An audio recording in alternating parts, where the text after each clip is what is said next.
Hey guys, I'm Arthur Perkins. This is APGamingREAL. Welcome to this episode of GM Prep, where we are preparing for a future game of Silent Legions. This is a variation of the Stars Without Numbers system by Kevin Crawford. That is a modern-day Cthulhu horror story. I've been told many times that I'd be crazy to run this and that no one would ever play it, and so far they're right. No one has agreed to play it yet. But one day we might get there. So let's fill up a bit of a music list, and then we'll get on with doing the actual thing that we came here to do. What kind of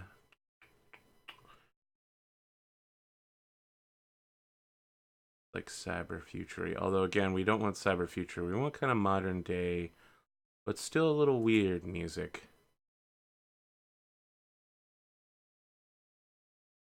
Curious what Dome City Center sounds like. There's also one called like Highway, and another one called Research Laboratory, which I think are going to be pretty important.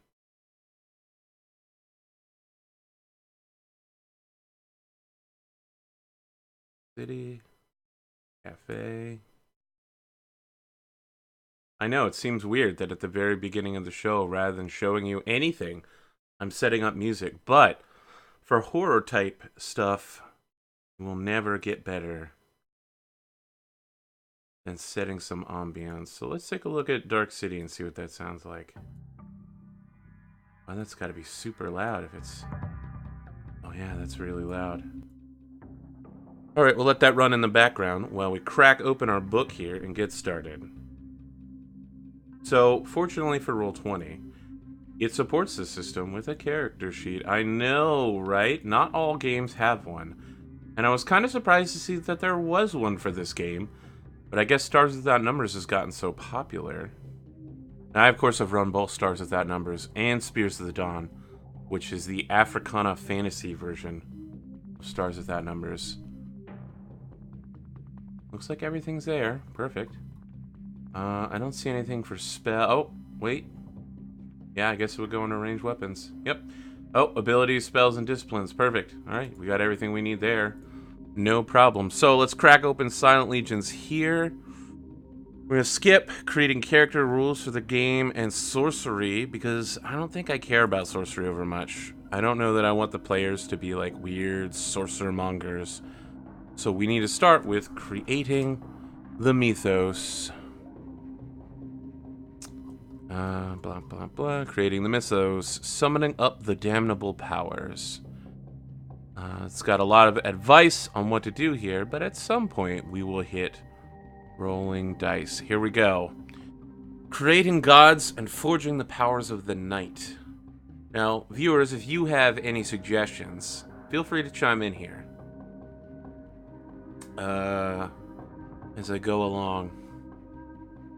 The first step in fashioning your mythos is to create the outer gods and the ineffable powers of the void. These entities will spawn the cults of demented human worshippers that your PCs will most likely be facing, and might be the patron or favorite deities of alien races that plague the Earth. Alright, so we need to figure out how many major deities there are. Now, I'm not saying I will use all of this to exactness. If I need to change something, I will, but I'm curious as to what I randomly generate. Alright, on a result of a 3, I do 2d4 and separate those gods into 2 different pantheons. So, the world is watched over by 7 gods. So, let's start here. Beat 1. Mythos. Subheading. Gods. 7 gods split into 2 pantheons. Perfect. I'm probably going to want to pre-write all this stuff. So pantheons have a trait. Let's figure out what they are. We'll need names for these pantheons as well. They are not... There's no randomly generated thing here. So if you've got an idea... What did I get? 13 and 16? 13. Immanence. The gods exist as specific physical beings in the world. Man, that's a whole pantheon full of powerful dudes. I think I'm just going to copy-paste. Now you can pick this up on Drive-Thru RPG. I think it's about $10. And I have a link at twitch.tv/APGamingREAL if you want to go grab that. Maltheism. Wow, I've not heard of that before. These gods seek only to torment. Devotees try to aim them at non-worshippers. Wow. Holy cow. That's going to be a really active cult, I think. They're going to have some worshippers. All right, now that you have your gods named and given characteristics to the pantheons and... Oh, I didn't name the gods. Turn to the resource section and assign the gods some suitable Lovecraftian name to help keep them straight as you continue the process. Very well. I will do as you ask, book. The resource section is page 166. Let us generate some godly names. Game Master Resources. Alright, so basic name structure is D10, then syllable is D8, D6. So I'm actually gonna probably just write a quick macro for this. It's called Gods. And it rolls a 1d10, 1d8, 1d3. Oh, no, actually, I'm not going to be able to write a macro for it. Cancel, cancel, cancel. I'm looking at this wrong. Okay, so first god of 7. 5. It has a syllable and then a name. So syllable structure is 1d8 plus 1d6. 4, 3 is a combination of CV, CV. Okay.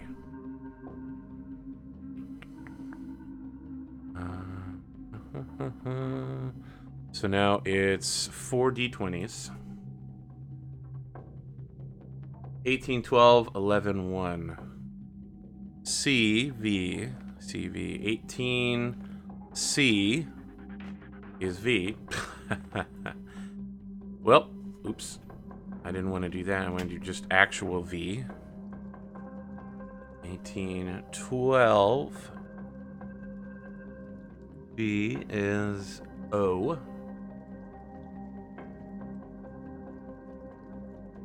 11. C is N. 1 V is A. Vona. And then we hop back. It is now...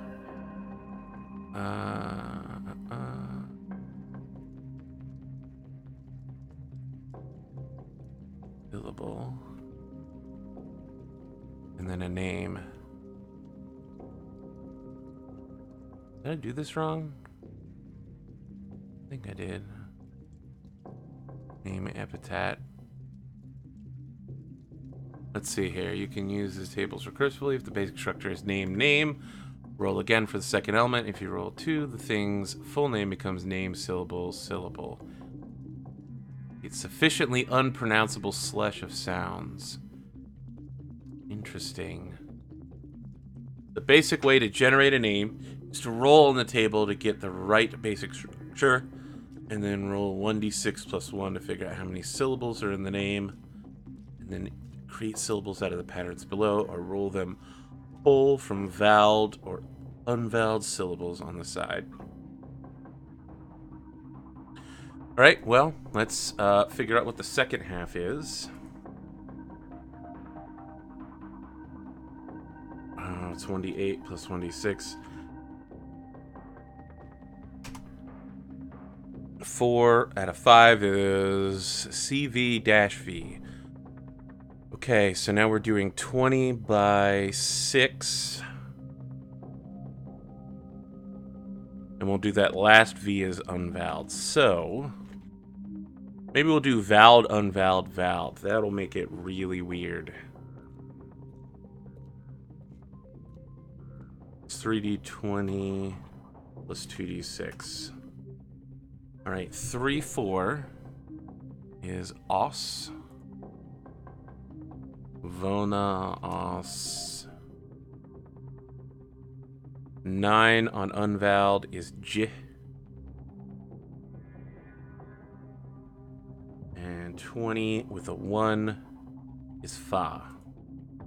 Welcome our first god, Vona Ozjifa. Wow, it's truly painful to hear and listen to. It's a name no mortal tongue can utter. Truly, truly a true thing, indeed.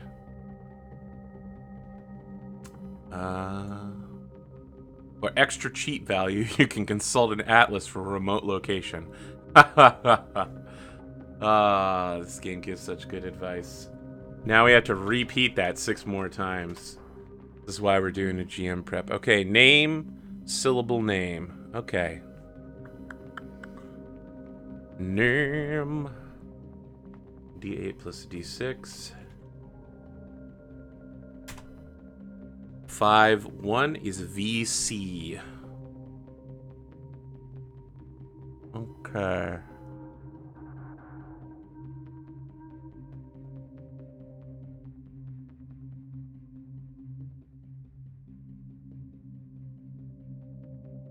So, same basic name.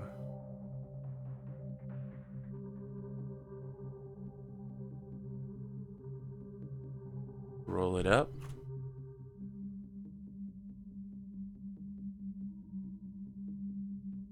And that was 5, 1, so that's VC. So I have a 9 and 4. Qua. 5 and 3.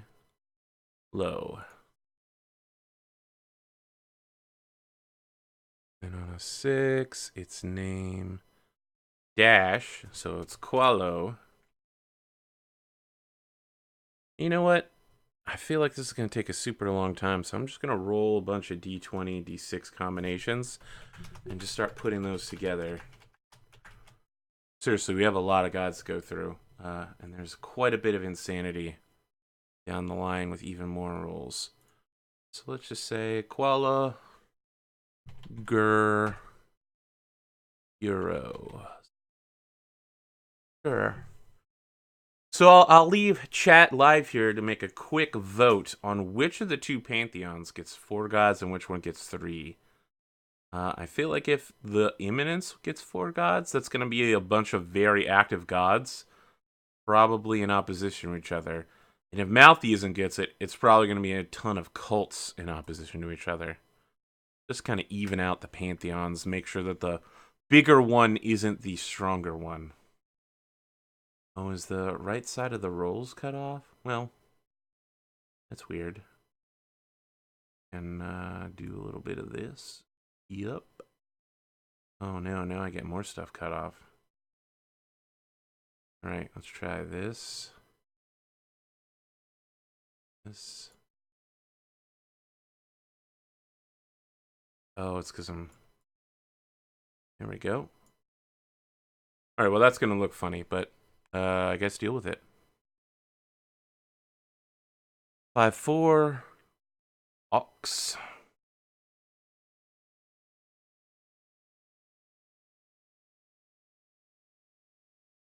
Quo. Oob. Oh god, that's so bad. I'm just gonna actually just pick these at random. I know I rolled. Kithchahura. Alright, what do we got from the audience? Isn't insanity the idea here? Yes, indeed.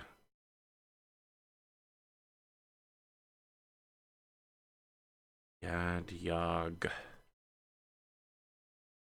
Gurgur.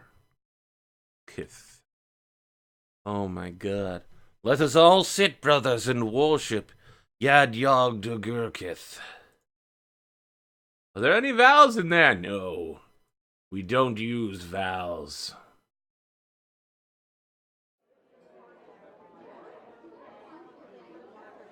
We don't use vowels.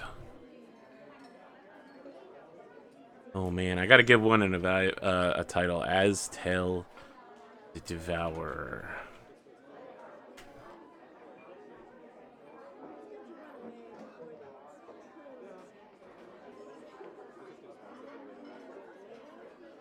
S-S-N-D-S-H.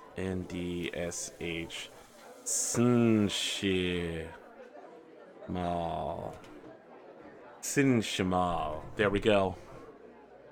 These are truly horrifying sounding god names. Alright, each of them comes from a region, and then a designator within that region. Interesting. D20 plus a D8. Oh, several D20s. Okay. Alright, so it's 4 D20 plus a D8 for each god. That's not so bad. First god comes from East Africa.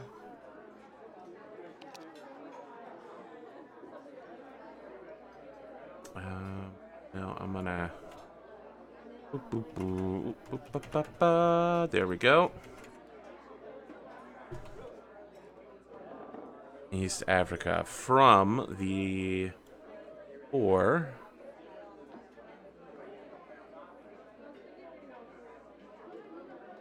He was a Italian colonial advisor.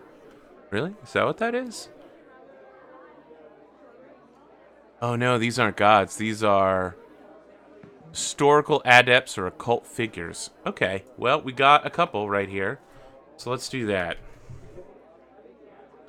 Historical occult figures. First one is unnamed. Chat, feel free to suggest a name for a East African practitioner. They are a Italian advisor. Colonial adventurer. Italian colonial adventurer. Okay. 12, 18, and 6. They studied to achieve unimagined wealth. Oh, okay. All right. So this is like a Marco Polo figure so far. They're like, I wonder what is here in East Africa. Imagine the trade routes we could have. Imagine the wealth we could bring back to Italy. And the Hallmark magic is invoking a dark god's power. Holy shit.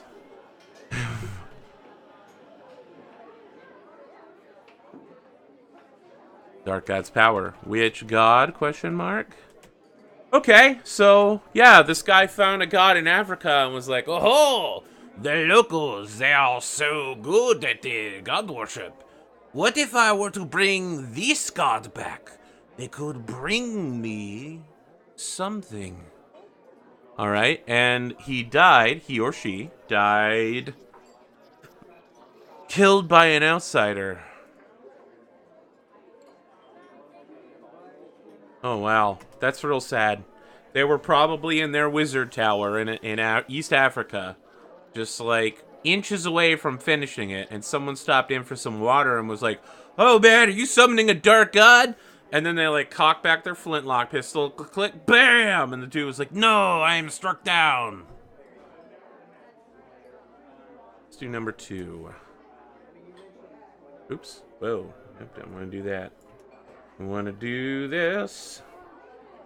10 with a 7 is Oceana. A Papuan sorcerer or chieftain.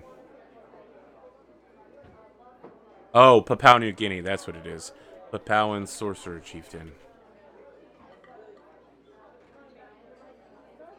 Okay.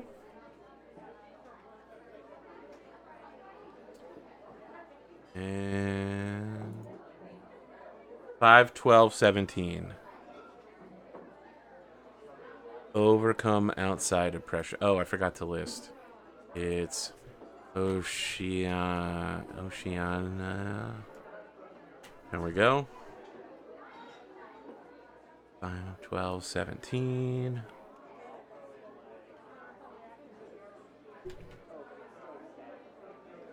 Wow. All right. So they were like, oh no, these people from across the sea have come to conquer us.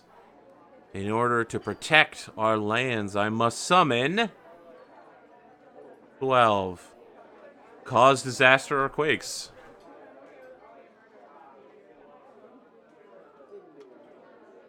Massive typhoons or waves.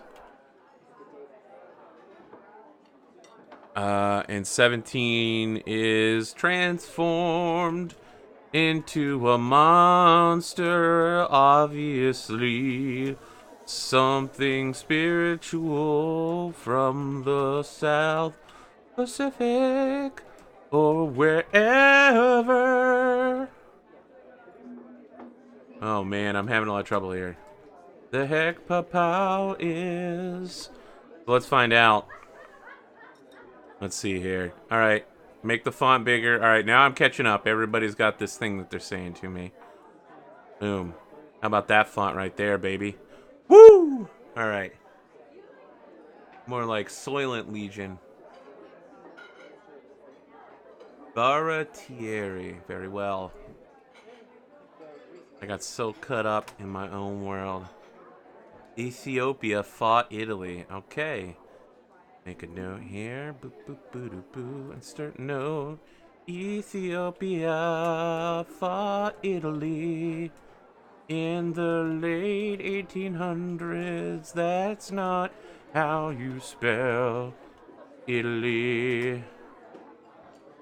Eric's got a link for me. What kind of monster is it? The Orga Baratiere. Alright, I'm looking for Papua New Guinea folk monsters? Sure, let's go for that. Melanesian mythology, Papua New Guinea. Let's look for monster. Doesn't exist. Myths and legends. Oh shit, that was secretly an ad and not a thing. Ogre killing. Huh.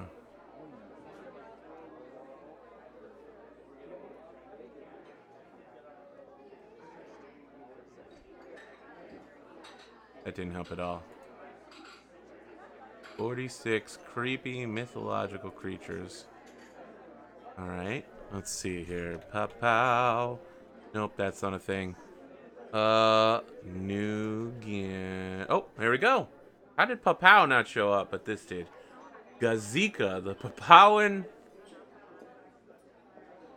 is a cryptid, an animal, a giant sloth called the Gazika. Gazika. Oh, yep, we're calling it. Giant sloth.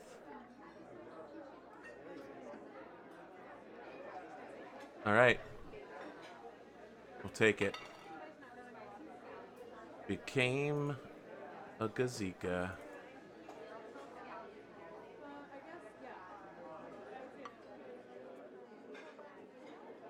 It's a giant sloth. I don't know. It's gotten into me. I'm just singing all the time now. Real bad, y'all. All right. We got. Let's do two more practitioners.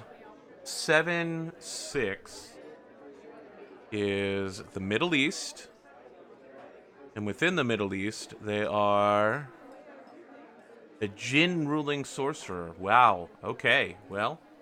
All right. Now we know jinns are a thing. Jinn ruling sorcerer. There is a lot of sorcery on here so far.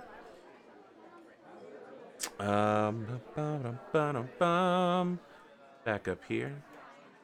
12, 15, 2. Their motive for study is achieved unimaginable wealth. Already had that. 10. Call forth a dark god. Already had that one too. 11. Open a way to a certain khalipah. Oh, okay. Well, we're definitely going to have khalipahs then. Khalipahs are like Demi-planes beyond the material world. Wanted to open the way to a khalipah. Oh, probably a sick is... It's a near future Earth. No, I'm still using Silent Legions. It's for current Earth horror game. Probably a sick Jinn realm. So he could, so they could dominate some jinns. I mean, if I had the power to dominate jinns, right, I would probably want to go to the place all the jinns are at. Where are my jinns at? Their hallmark magic is impossible beauty and charm. I'm doing Stars Without Numbers after I do Silent Legions.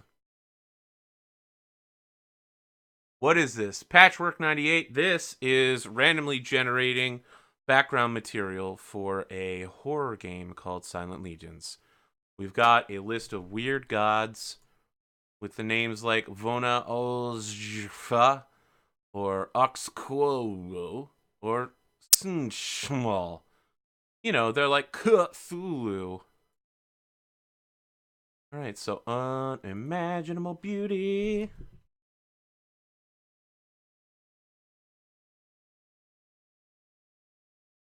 Some sort of attractionist. Oh man, they probably are just like, yo, I'm so sexy.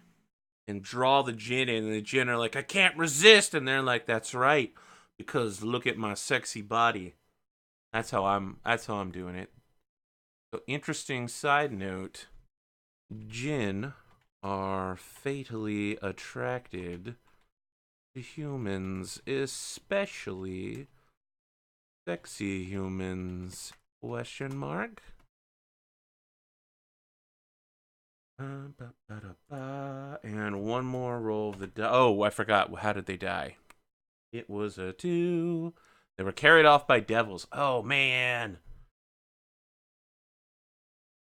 Carried off by devils. For their sexy body.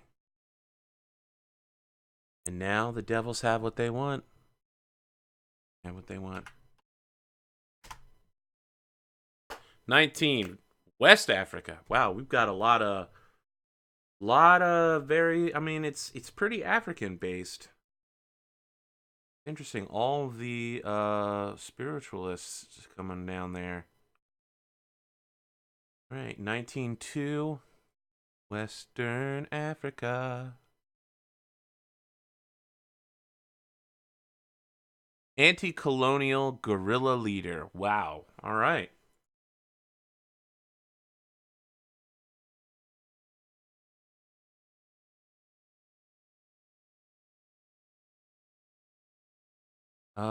Liberia.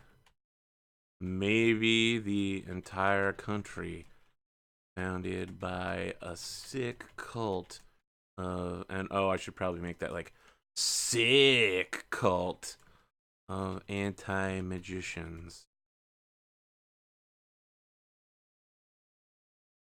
All right.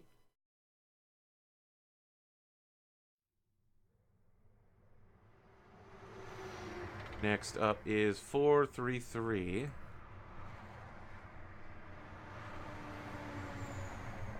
Learn ineffable cosmic truth.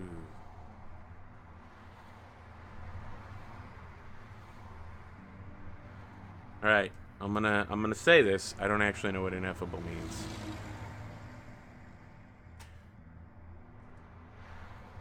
Oh wow, it's like some Gandhi shit up in here. All right, cool.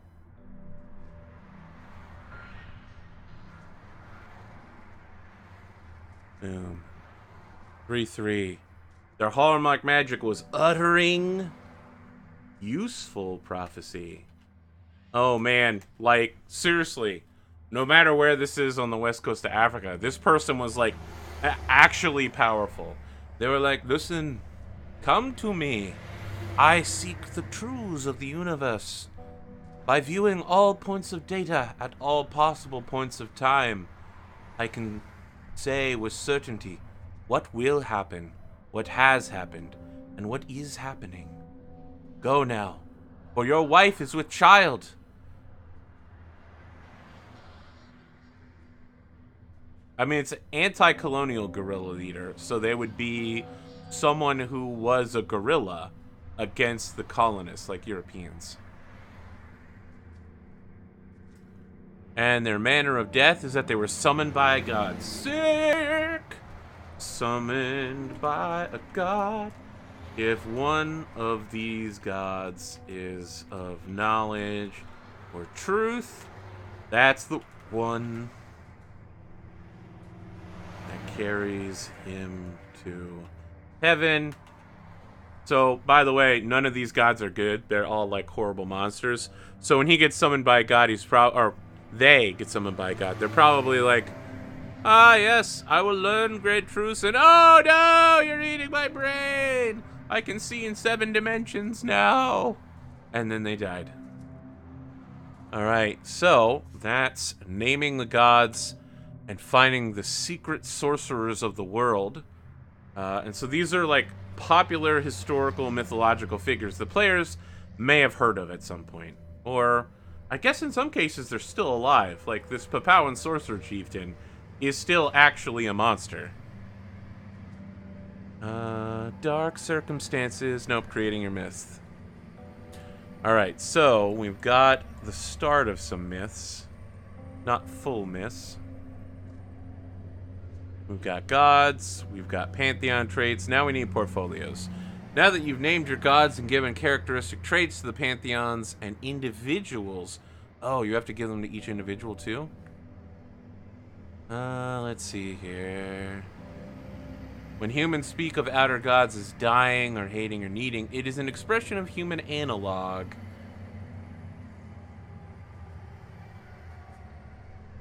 Interesting. Once you've rolled up, assign each pantheon a trait. Excellent. Gods are not in Stars Without Numbers, friend. They are in Silent Legions.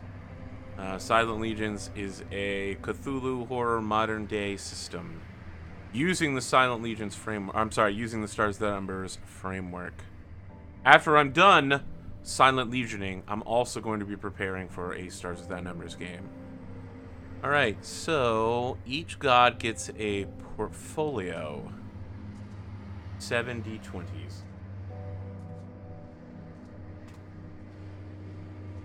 14, 12, 16, 12. There's no way I'm going to remember this while also looking at the chart.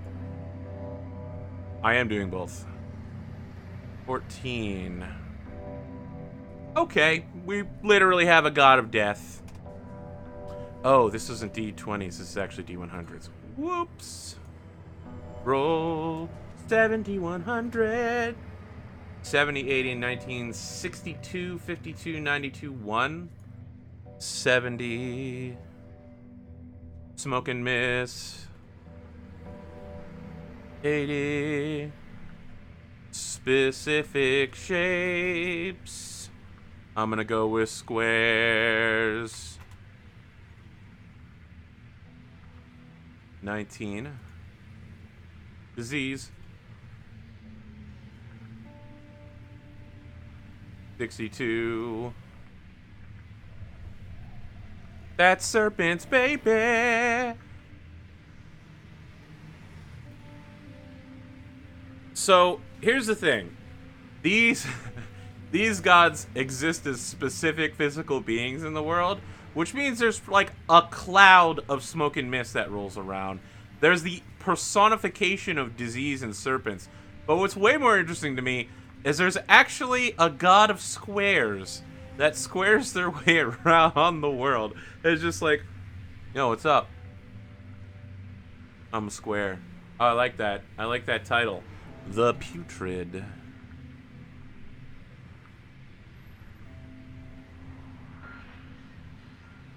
The hidden gods in drill space. He spreads his news through podcasts? Wow. Alright. I don't know about that one. We'll work on that. Podcast. Tentative question mark. 52, 92, 1. So for people who worship the god of squares, afraid you're such a square is probably the highest compliment. Yeah, they're just like, thank you. Thank you, friend. I've always wanted to be known as being a better square. My great lord, Qualho Guerreros. 52, 92, 1. Alright, 52. The god of parasites. Oh, man. This is some Metal Gear Solid shit right here.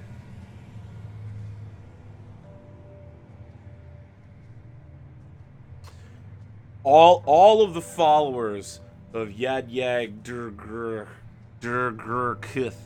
Oh, man. Alright. I'm taking a deep breath.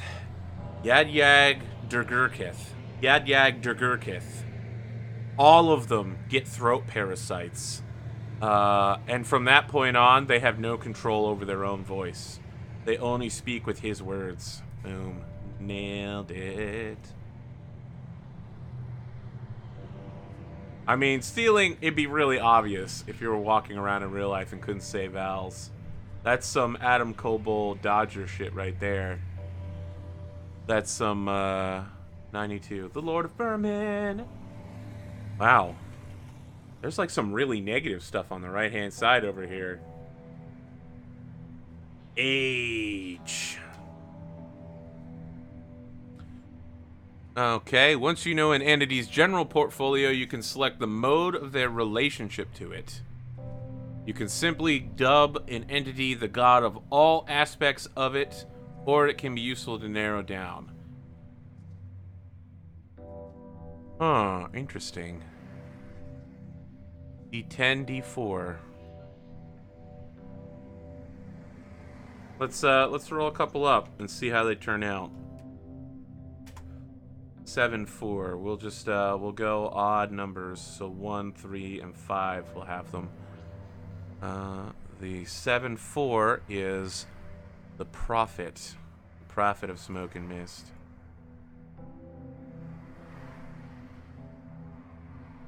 Vona as Jiffa, the prophet of smoke and mist.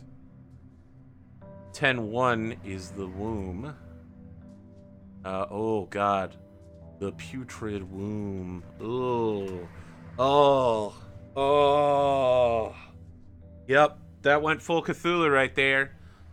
Let us all worship the All-Mother, Oxquob, the putrid womb, the bringer of disease. Yep, discuss me. And Yad Yag Durgurkith gets 4, 3. The Lord of Parasites.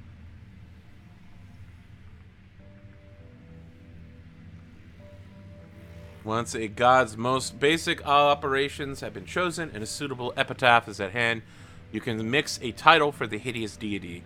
The table below offers different patterns that can be used. Verb, epithet, noun. Oh boy. Oh boy.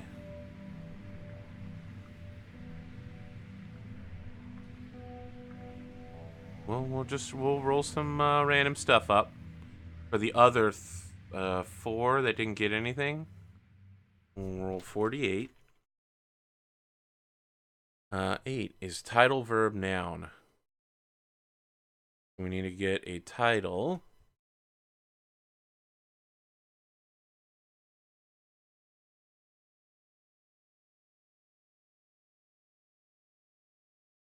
Eight, 4 is seer.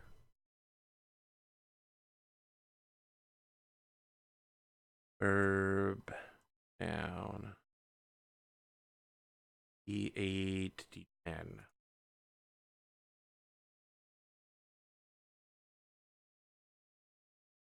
Four, 2. All right. 4, 2 is howling. Seer of the howling. 1, 2. Anguish. Seer of howling anguish.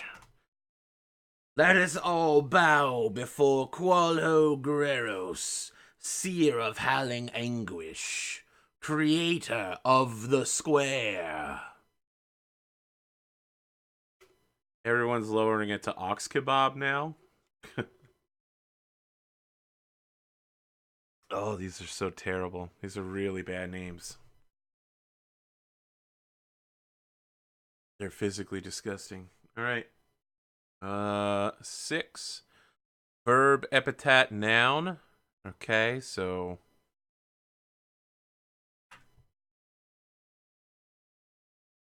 8 for the wailing.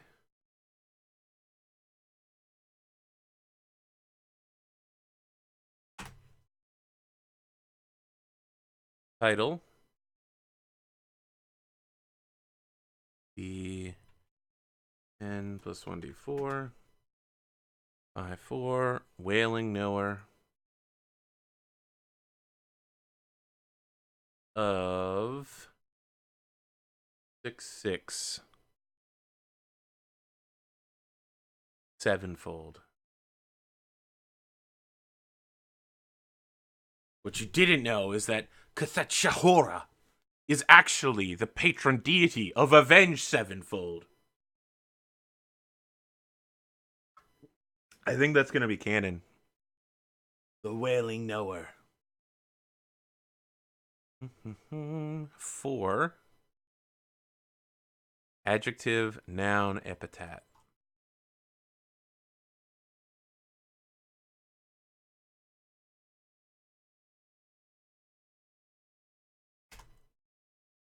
Seven, 2. Smoke, which isn't a verb. And 2, 8. Dusk also isn't a verb.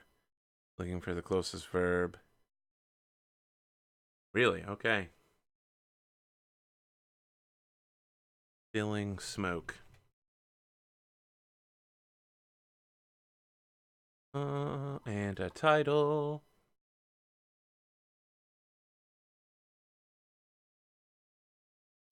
I'd be curious to hear.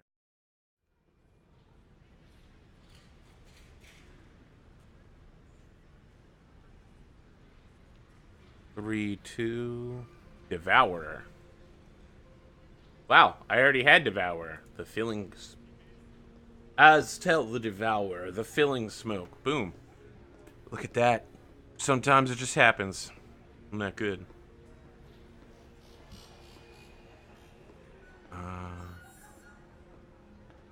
And I'm just going to pick for this last one. Age is the thirsting incarnation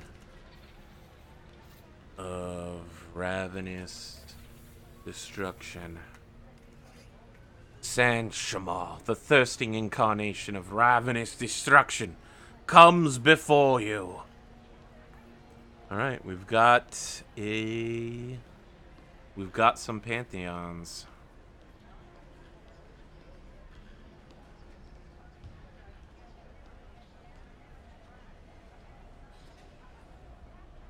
Next, we are generating aliens, welcoming the strangers among the stars.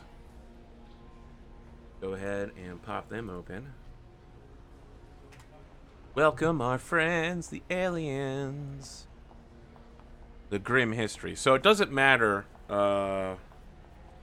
what exactly I do here. I'm going to pick alien species and how they relate to the world is what they do. We're not going to generate new aliens. We're going to use the ones from the book. But we'll find out what they've done around here. 6 plus 1d8. 12 and 1d12. I don't know how many of these will do. Probably like 3. Let's see here. Can I get it? Copy paste these directly. Nope. Okay. So we'll do 4, 2, 13, 1, 7, 8, 1.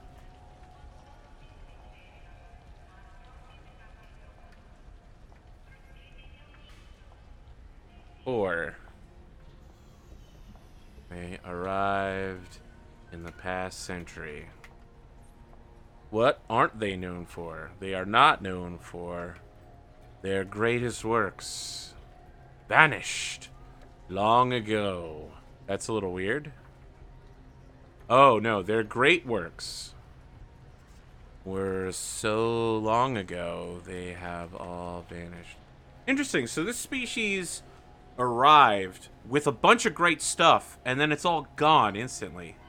Their greatest remaining work is an ancient civilization actually built by them. This is a little weird. A little weird. What is an ancient civilization born in the last 100 years? Oh my god. They're the United Nations. No. It's the Ethiopia. You keep coming back to Ethiopia. You know what? Sure, why not? Why not? They created modern Ethiopian civilization. Where do they come from? Where do they go? They are the vanguard of a distant alien race. Interesting. So they've come here. They made a bunch of great stuff. It all disappeared instantly. And they're here to protect another race. They think of humans as being terrifying monsters and persecutors.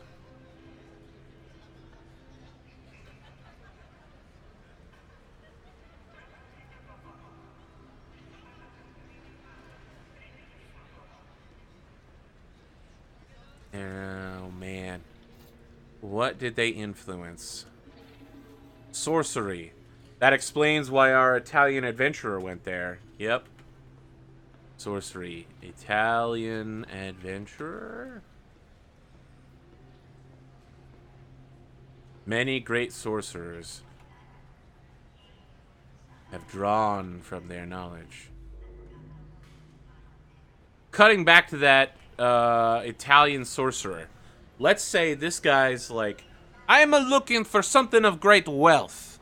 Alright? He goes to East Africa and finds great wealth. These aliens have arrived from above and are like, stop killing yourselves.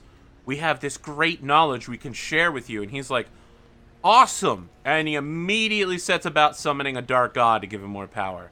And the aliens are begging with him, no, don't do it like that. And he's like, look at the power I have now. I'm insane with it.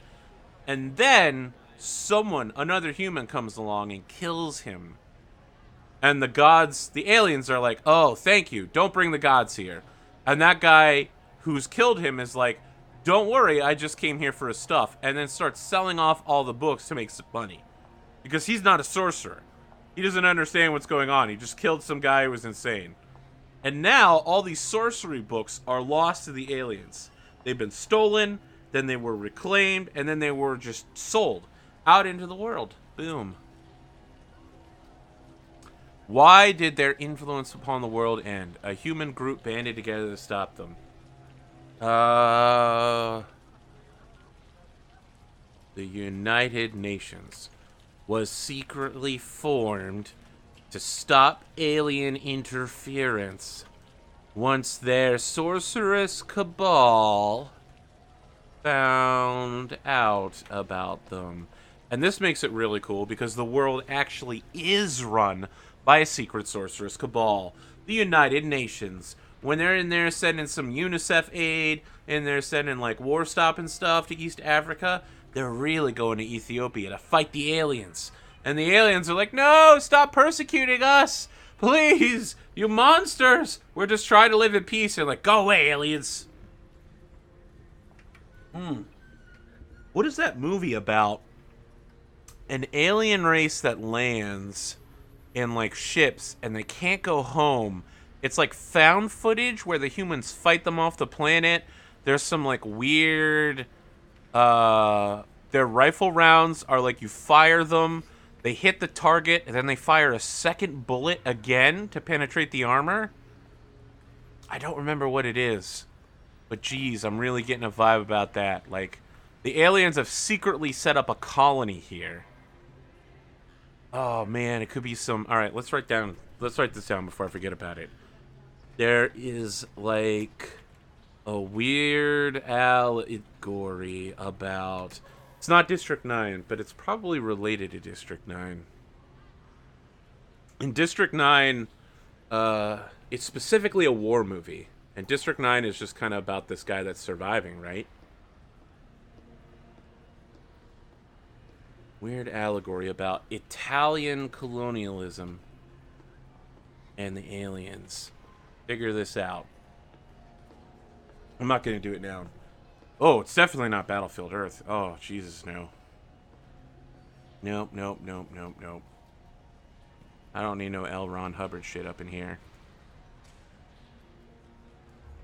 We're making a horror game, but not that horrifying. 18, 2, 2, 6, 1.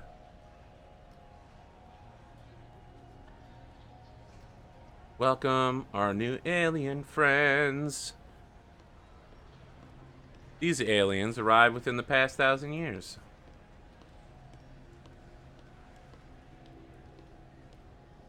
They aren't known because we've already got their great works. Their structures exist on a different wavelength of reality. So they might not actually be gone. Their great remaining work is a selection of alien technology kept by human heirs. The alien technology. Kingsmen? Just because that movie's about to be coming out soon or whatever. But I really liked how the Kingsmen were, you know, secret inheritors.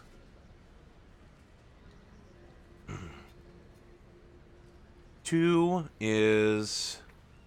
Where did they come from? Exiles and outcasts from their own kind.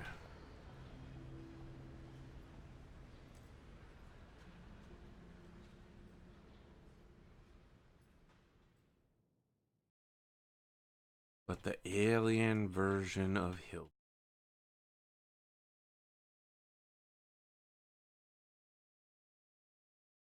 That's some under the dome shit right there.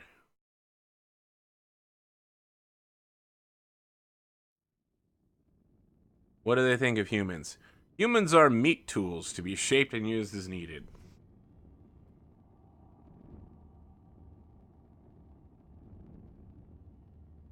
Alright, so this secret human heirs collect humans for their masters to reshape.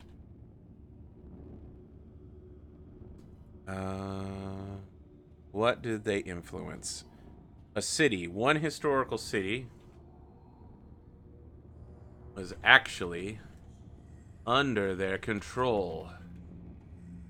Now, I want this game to take place in Philadelphia, but I'm almost thinking New York City now. What with the United Nations being there? But no, Philadelphia's interesting because it also allows us to say that the American Revolution was a part of this. That the idea of the American Revolution and, oh gosh, wow. Be like, yeah, we're separating ourselves from England and all these faraway colonial rules to be independent so we can carry out our secret meat experiments. Ben Franklin was an alien advisor. Philadelphia.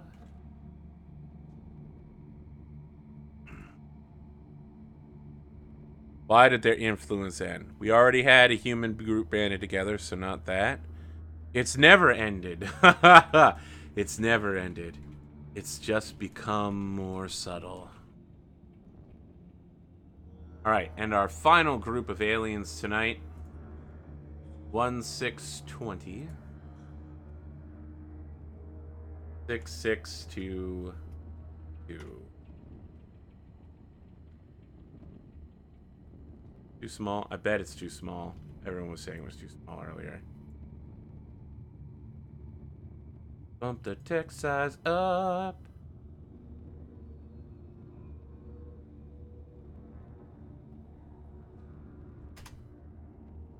Alright. They have been here since deep pre-human past. They were here when the Earth was new. Why aren't they known? I already have their structures. Oh, goodness. Their works aren't even recognized as such by humans. You see a waterfall, and they see a bathroom. I don't know how that's going to work yet, but it's going to be awesome. All right, D20. Their greatest work is a nefarious alien book containing mind-ruining truths. Sounds fantastic.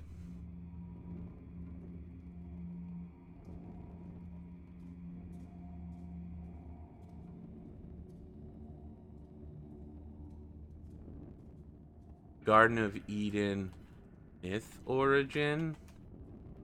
How humanity learned morality and Assassin's Creed. Oh my god! What if Assassin's Creed was real?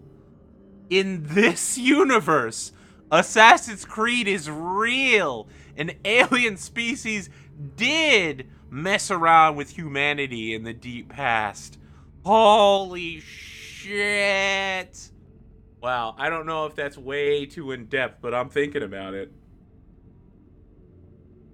Make a bunch of Assassin's Creed references, talk about it every single episode, and then they're like, Knight Templar, wait a second, that can't be right. Alright, now that I'm done yelling in your ear, for now, where did they come from? Ineffable visitors crystallizing from eldritch possibility. Oh my god, the UN is the Templars! Oh! Oh, you're blowing my mind here! Holy shit! Yes! Oh man. Okay. Alright, let's arrange it in order. In the deep past, before humanity, an alien race arrived to claim the Earth as their own. They existed out of nothingness, forming into being with pure truths of the universe. And these truths were placed in an object we would think of as a book, but for them it's probably just like a crystal of truth. It's literally, it's called the grain of truth. Boom. It's a crystallization of their most basic concepts. It's like a primer for when humanity's ready to become higher level spiritual beings. This is discovered by the second alien race.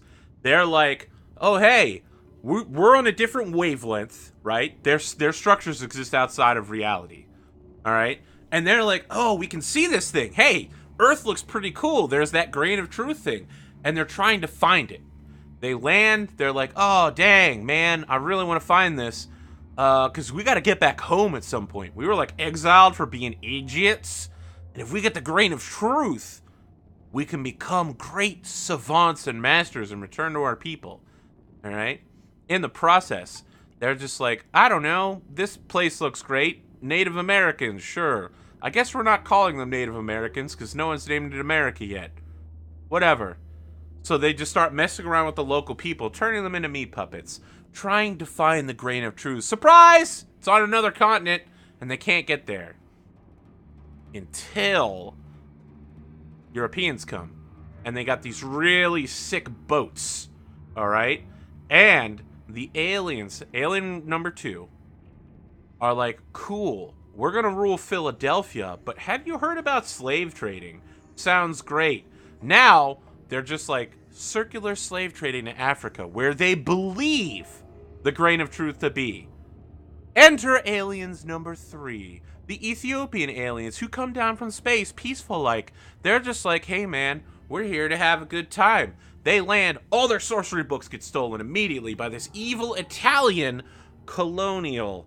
And then a meat puppet from alien race number 2 comes and kills him because he wants books on the grain of truth.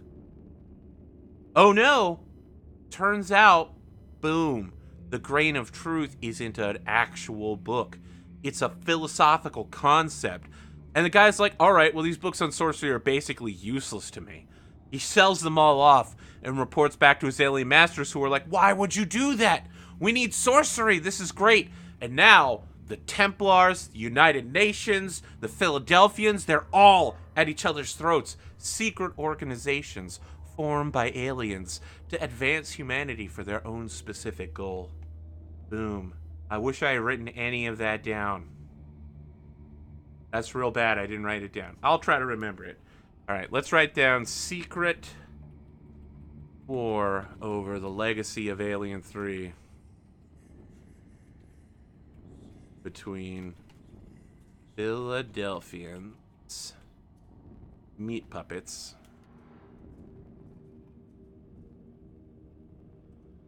United Nations, who are Templars, and the protectors of the grain of truth. The book used to give sentience to humanity. They've controlled you for all along. Alright, we got some really good shit here. The problem is the players never see any of it. Well, that's interesting. We could make the whole campaign about just that. Discovering the shadow war between the aliens. But we also got to talk about cults soon. And probably this war will feature heavily with the cults. Okay, let's wrap up alien race number 3. What do they think of humanity?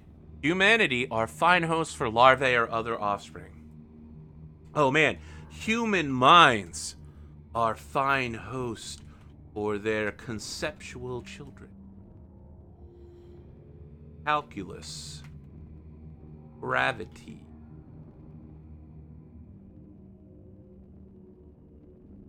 nihilism.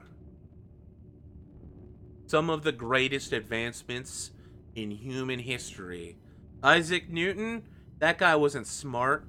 His brain was used as a baby maker for these crystalline, eldritch entities from beyond human knowledge.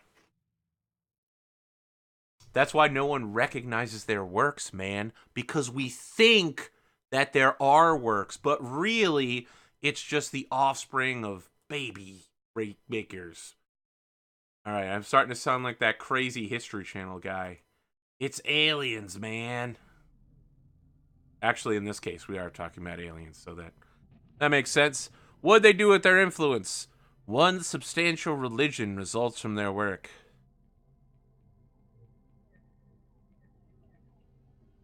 Buddhism? Anything involving... Oh, no. We're keeping a, like, Middle East, Africa vibe. And it's the Sufis.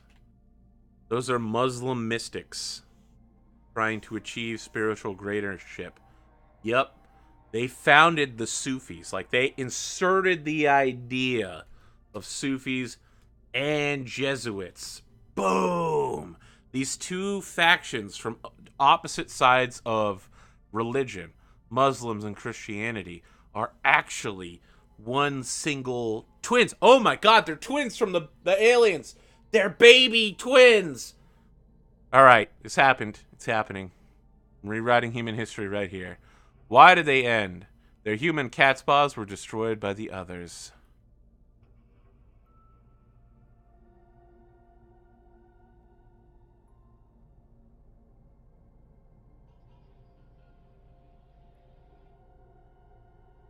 Their religious orders were destroyed by their own concept of rationalism. Oh man, they like had a kid, and that kid's name is Rationalism, and brought about the Renaissance, and that kid just started murdering all of his friends. He was like, gravity, sup dog, brofist. Yo, what's up, enlightened rationalism? Boom, yeah. And then they're like, Sufi, get out of here. Slice, done. Man, this is some next level shit. The War of Concepts. Okay. Each alien race needs its own horrible habits and debased values. Their physical forms. Okay. D20, D20, D20s. Oh no, it'll tell me. Alright. Okay. So one of the races doesn't even have a physical form. 15. These are mostly liquid. They're the peaceful United Nations race. They are mostly liquid. Ba-dum-bum. And our hostile race is a conical mass.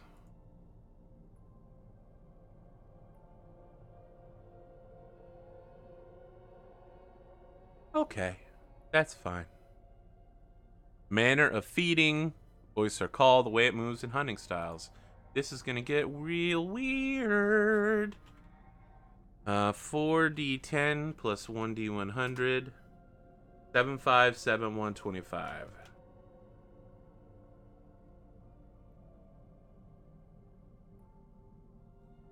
And it down. Hairs, it's prey.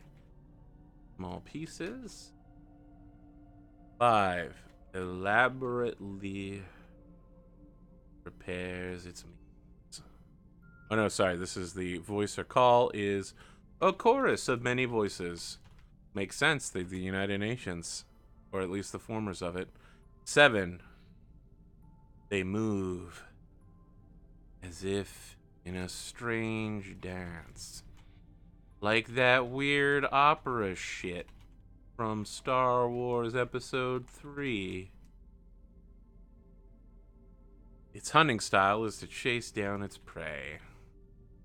And its special ability is they can take the shape of a human whose blood they taste.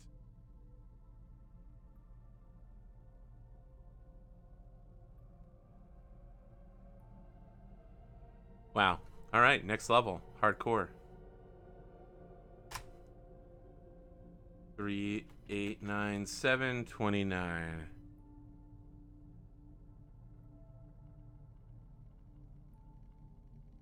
The conical mass people. It eats well-aged carrion. They get all of the nice dead people in Philadelphia. 8. Their voices are like the whispering of dry leaves. 9. They move through leaps and bounds. Hunting style is pretends to. And its special ability is they fly with gas sacks. So they're like a conical mass, and the very interior of it is a lighter than air gas. And so whenever they want to just move, they just eject some gas out their body, and boop, they just fly there. It's like Jessica Jones. They don't really fly, they just kind of controlled fall. Perfect. Perfect. And these guys don't have bodies because they're literally concepts. Okay. We do need to make some khalipots, so let's read about them before we make them. They're pretty strange and interesting. We'll probably have more than one. One of them will be devoted to Jinn, and probably another one. Okay. The mundane world that the heroes know is not the only possible existence. While trans-dimensional aliens and other eldritch things dwell within the darkness of the outermost voids, there are nearer husks of reality that do not stray so far from the waking world. Scholars of bleak mysteries call such shards khalipah in the singular, and they are numberless and strange. Some of them are mere pockets of curdled realities, chonkers and boils on the skin of the world. There are hallways and houses that should not be there, or rooms behind walls that have no space for them. Basically, they're like the... what's the thing from Stranger Things? They're the... sideways turned, they're the upside down world? That doesn't sound right. Might be right. Khalipah are dangerous. They are huge, wild expanses of dreams and nightmares that spread out over continents or entire worlds. They are massive cities of the dead, dream realms of tangible myth, or flesh-fashioned tales told by delirious gods. Even the ones that appear harmless, the ones that seem to be the dream of light and beauty, are places that are fundamentally alien to human existence. Their inhabitants are not men and women, however they may seem to be. At most, they are something almost human. Okay. To enter a khalipah is to risk destruction. You must get there through a way. There are several types of khalipah. Static khalipah are similar to Earth. Theme khalipah revolve around a particular place. Dreams khalipah are like dreams. Size of the realm. Let's start there. We'll make 3 of them. So 3d6. 413. Number 1 is a region. Small nation. 1 is tiny. A single pool. And 3 is substantial. A small town. Okay. Next up, get some basic traits. Terrain element, warped flora fauna. 1, 2, 3, 4, 5, so 5d20.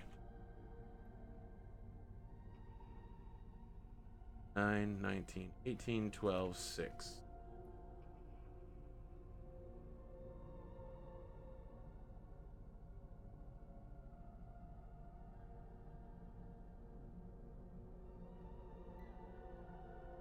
$14, 5, 7, 17.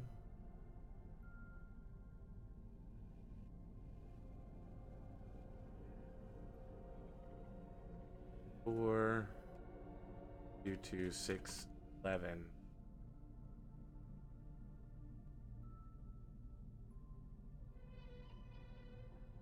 All right. This is a island archipelago. That has an element of tides. How interesting. This is matching up pretty nicely. Is warped this way by scours. We are doing Silent Legion, so we're currently generating Demi-planes. Flora here is sentient plants. And the fauna is ghost animals.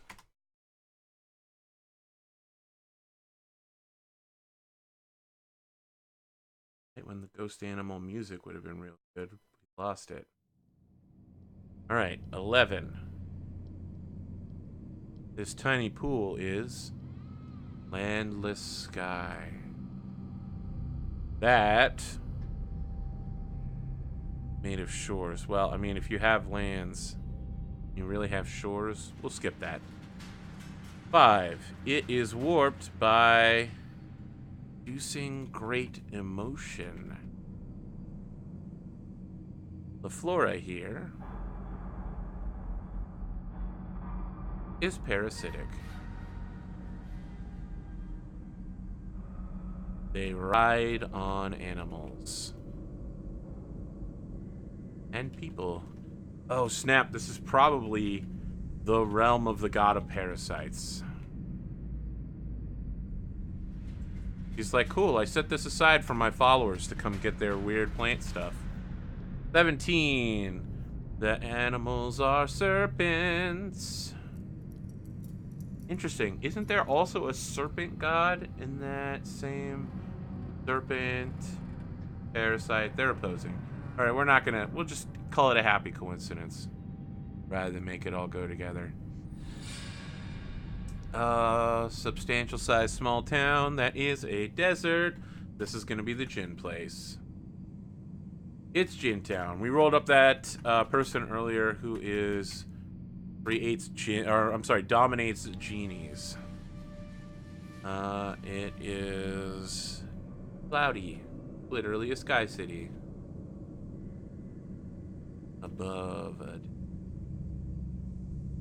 It is warped by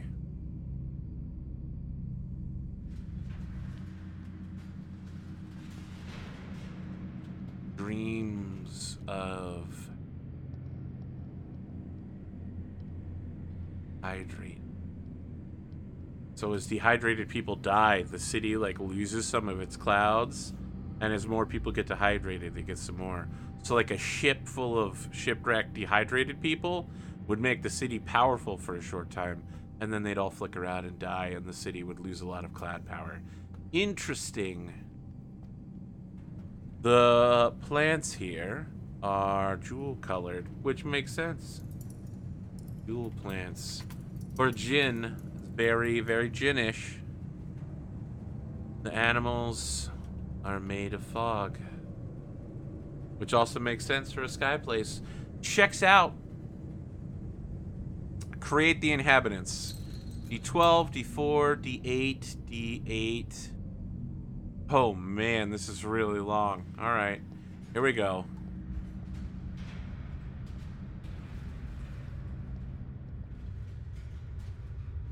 D12 plus 1D4 plus 1D8 plus 1D8 plus 1D6 plus 1D6 plus 1D12 plus... That's it. Whew. For now. Alright. We roll this 3 times.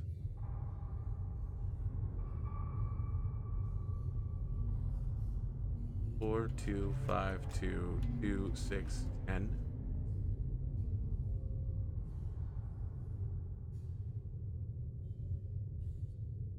7, 3, 6, 7, 5, 3.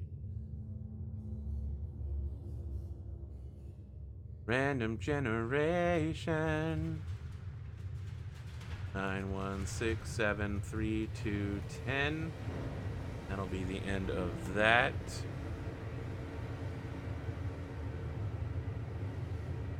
Go ahead and make everything here. Go. 4. It is inspired by historical India. Well, India certainly has plenty of archipelagos. Its rigidity. It fundamentally remains the same with only small changes. Next up, we find out it is many city of hundreds of thousands.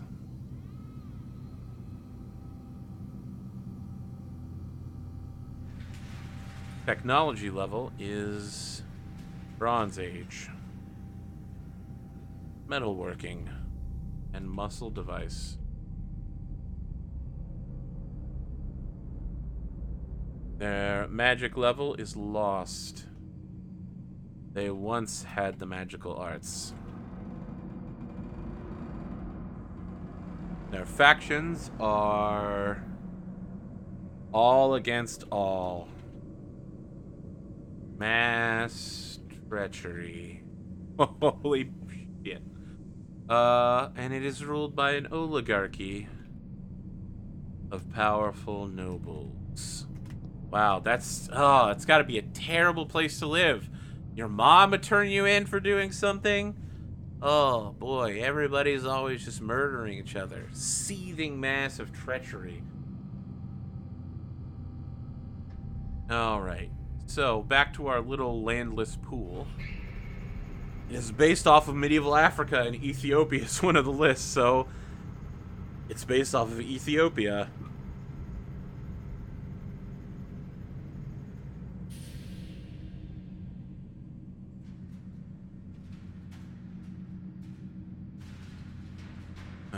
Ba-ba-da-bum. Its rigidity is 3. Completely changeable as... Oh, it's changeable as Earth. Okay. 6. 1 million people live here at a single watering pool. Oh my god, it's literally 1 million parasites. Oh, the whole, like, the water is deep, and it's just parasites and snakes everywhere. Oh, it's horrible. It's horrible. Their technology level of people who pass through here is alien. Alien sci-fi miracles.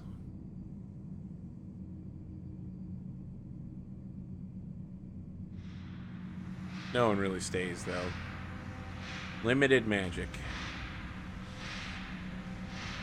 Which makes sense, because it's the sorcerer aliens. Former sorcerer aliens.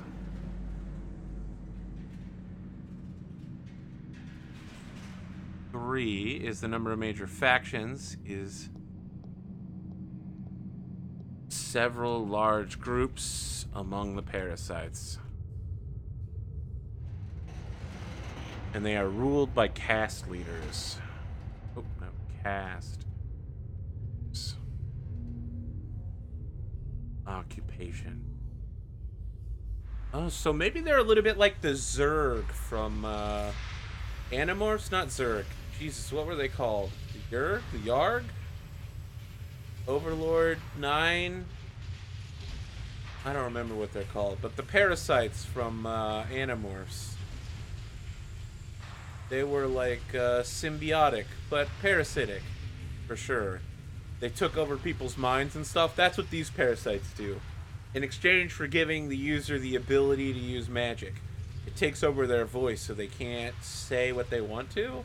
And so they have to rely, the host and the parasite have a constant negotiation on what they're about to say. Oh, so they're all probably really bad at words, except for ones that have good relationship with their parasite. And magic users, of course. They probably need to be able to speak real good. Oh, maybe that's how you get good at magic. By having a good relationship with your parasite. Sting. Yeah, man. Me and my parasite. Polynesia. Alright, we have a weird thing from out there, so matches up. This is Jintown from Polynesia. It's frozen, unchanging. Its population is a nation. 1 million. We already got that. So let's say a few thousand rational beings. Mostly Jinn. They all try to trick you into making wishes that'll hurt you. It's not that hard. Most people are pretty stupid. We've already got alien. Their technology is basically magic.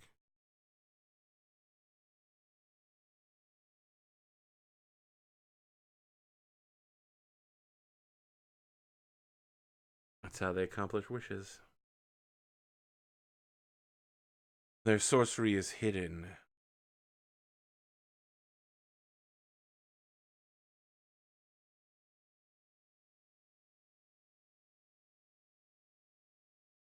Technology appears to be magic.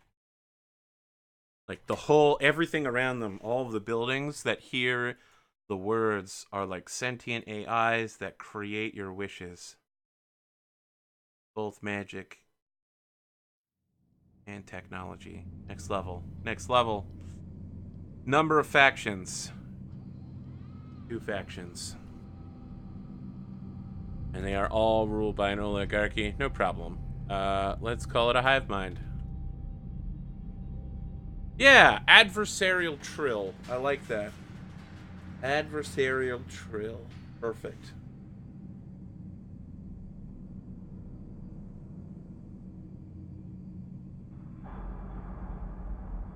All right. They need values, desires, and attitude. I think we've got that already. Let's talk about culture.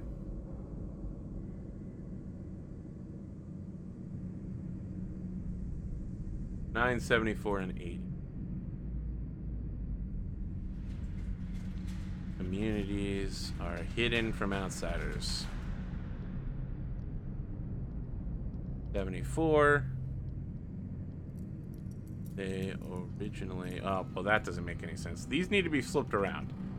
These communities are hidden from outsiders. This one is they came from Earth. And 90 is they shun written documents. Oh, that makes sense because they're entirely verbal parasites, and they also communicate like telepathically with those they have parasited. They don't give a shit about words. They don't understand why humanity's so obsessed with it. Because they can communicate on a different brain-to-brain level. Perfect. All right, it's time to talk about cults.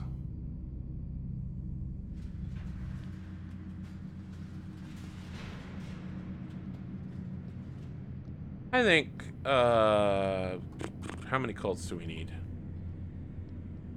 Might find it useful to draw up a cult or two. Yep.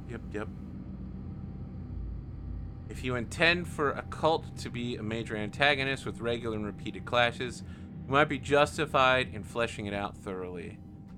Okay, most cults don't need this kind of development.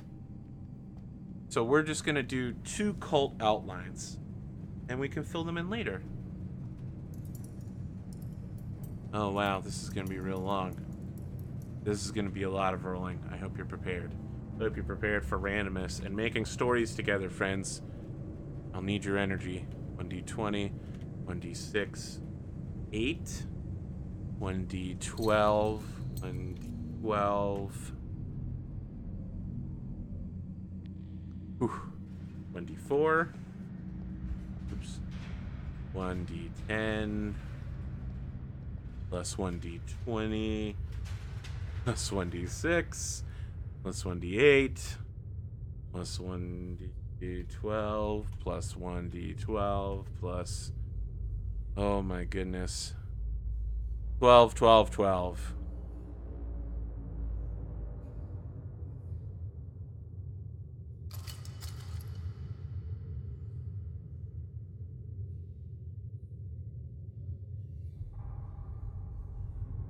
Okay, I think that'll do it. This is gonna be a lot of numbers. Cannot mix sum and expression. Oh snap. Okay. Okay. 4, 12, 3, 5, 19, 5, 5, 4, 9, 7, 1, 11.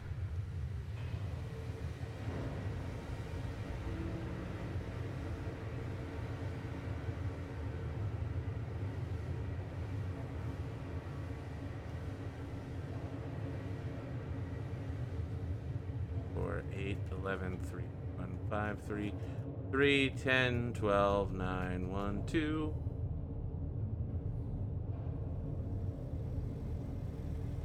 And again, we might not ever use any of this, but it's good to have a framework. Alright, when was this cult founded? Within the past few decades. Oh, decades. Founded. They were founded by an alien who had its own reason. Is this going to be the cult that's within the United Nations? I'm curious. They toppled a troublesome ruler of government.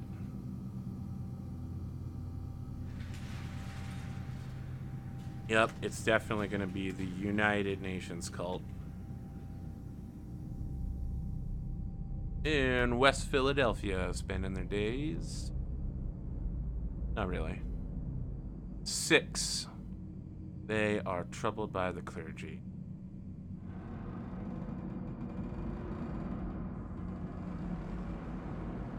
Who were their earliest recruits? The clergy were their earliest recruits. How curious. What motivated the founding? Unspeakable pleasures rewarded their obedience. How did they conceal the cult? They burrowed into a military unit and used its discipline.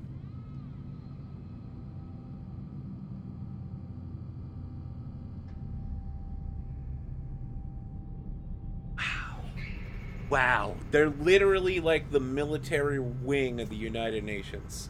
Like some sort of special forces type deal. Crazy. They're like chaplains. But now they're all like, there's a demon inside this soldier. How does it manifest? How crazy are they? They are aiming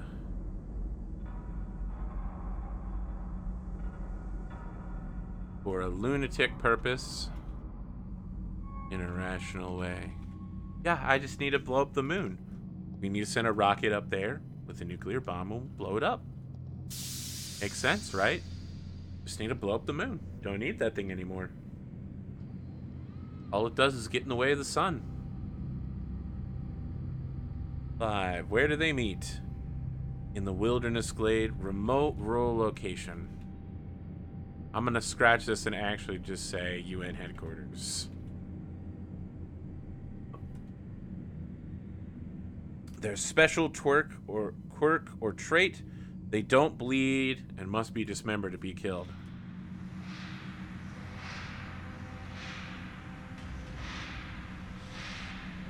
I feel like as special forces soldiers, that probably works to their advantage a lot. The inability to be killed except by beheading. Oh my god, it's why everybody... Oh man, there'll probably be like a news report about Ethiopians beheading people. It'll be a sign.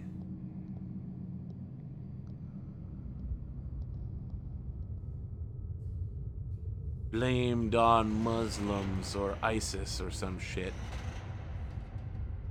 It's actually priests of Islam stopping the cultists.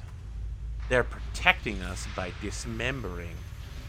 Oh man, it's gonna be so weird. How do they control their members? Threats of ruin at the hands.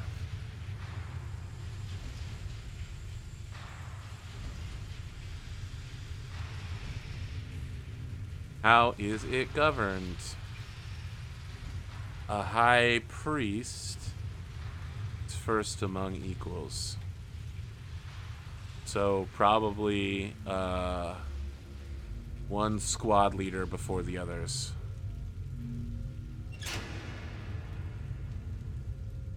What does the cult crave?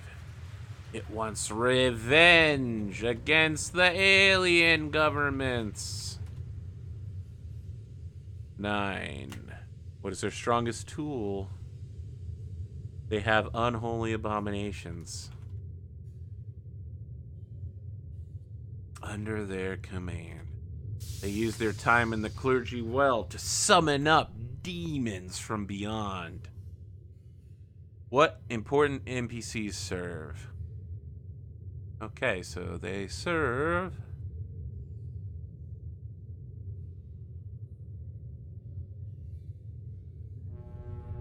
entity that looks like a harmless human, but possesses secret and terrible powers. We have several gods back in the mythos that are the embodiment of humanity. Oh, well, specific physical beings. So maybe they worship the square god. Oh no, it's something that looks human. Curious. Maybe it won't even be a god. What petty NPCs serve them? A foolish street thug. With grandiose plan. Curious, curious. And they are called 11. Loud Master Group.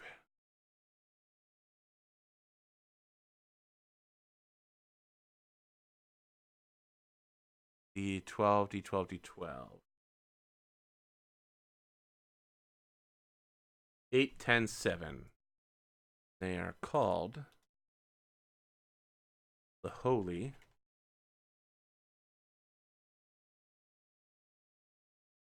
Queen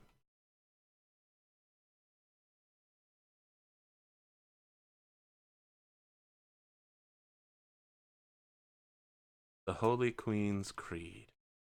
They're a secret military unit within the United Nations given by the Queen of England to them in perpetuity to fight evil beings from beyond space and time.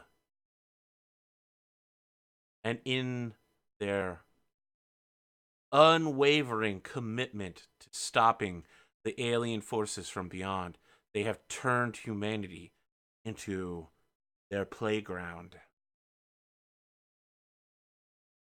They bring more and more humans in by saying, you will get to live forever. No one will be able to kill you without beheading you. You get to kill as many people as you want. Fire weapons. Ride in cool aircraft and shit. Get to be in the United Nations, mate. Oh, sweet. All right. Let's move on. We gotta finish this other cult.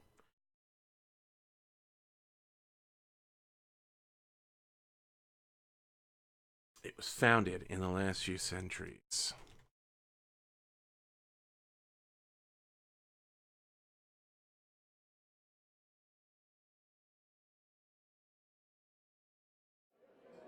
Maybe something a little less dark. Who founded it? A humble peasant racked with unholy visions.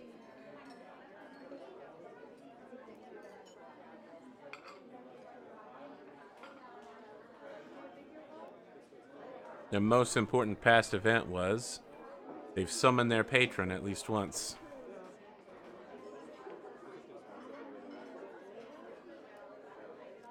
That's rather alarming. Who troubles them the most? Scholars try to contain their mad ideas. Healthcare, economic reform, climate change, those things aren't real. Who were the early recruits? The clergy, we already did that one. The peasantry, seeking prosperity. Seeking prosperity. What motivated their founding? Salvation from an unstoppable aggressor. Is this the samurai slash Yakuza debate? I'm curious here. Let's see. Where do we leave off? Salvation.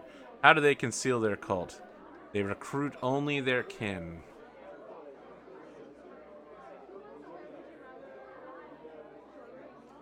Enlisting familial discretion. I mean, this is feeling very oriental. Japanese samurai ninja bullshit to me. How crazed are they? Coldly rational.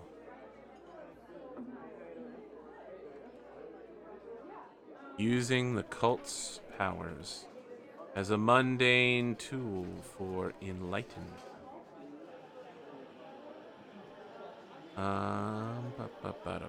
5 is next. Where do they meet? In the wilderness. 3, special quirks. They are driven back by some substance or symbol. Samurai swords. No, they wouldn't be able to fight the samurai with it. Interesting. What sort of Japanese symbology do they use to drive? Oh man, it's like those Japanese cult prayer things that they write down on paper. Yup. Look up Japanese charms and shit. That's how they drive these people out. They're like, I can tell you're a demon. You are driven away by my dark power. How do they control their members? Blackmail for crimes they've committed. They probably have everybody that joins kill an innocent. It's run by a high priest with trustworthy, less trust. Viceroy. What does the cult crave? It wants to create some enormous atrocity or disaster. What's their strongest tool? They're perfectly disguised a benevolent group.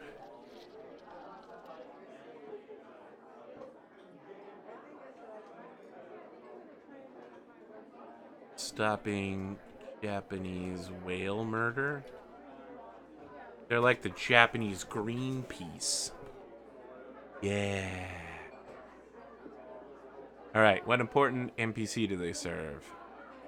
A brutalized victim of the cult. Hollowed out and helpless in their obedience. Wow, so this is the Viceroy.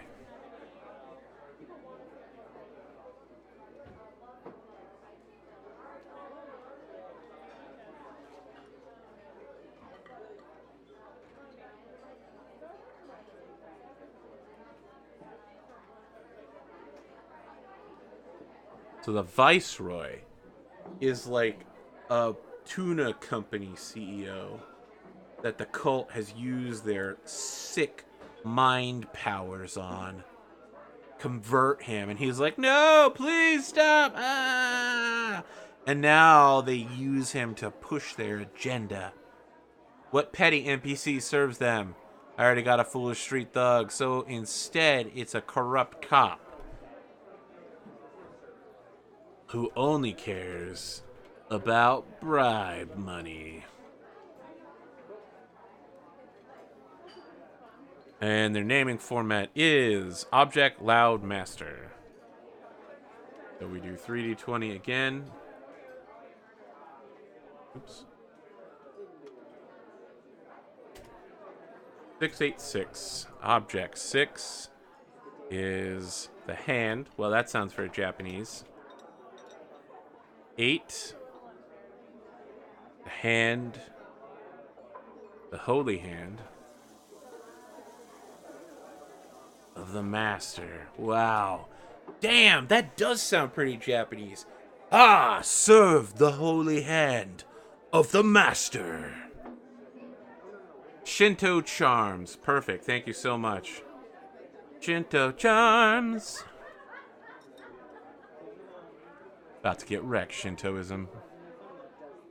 Creating artifacts. Poison treasures.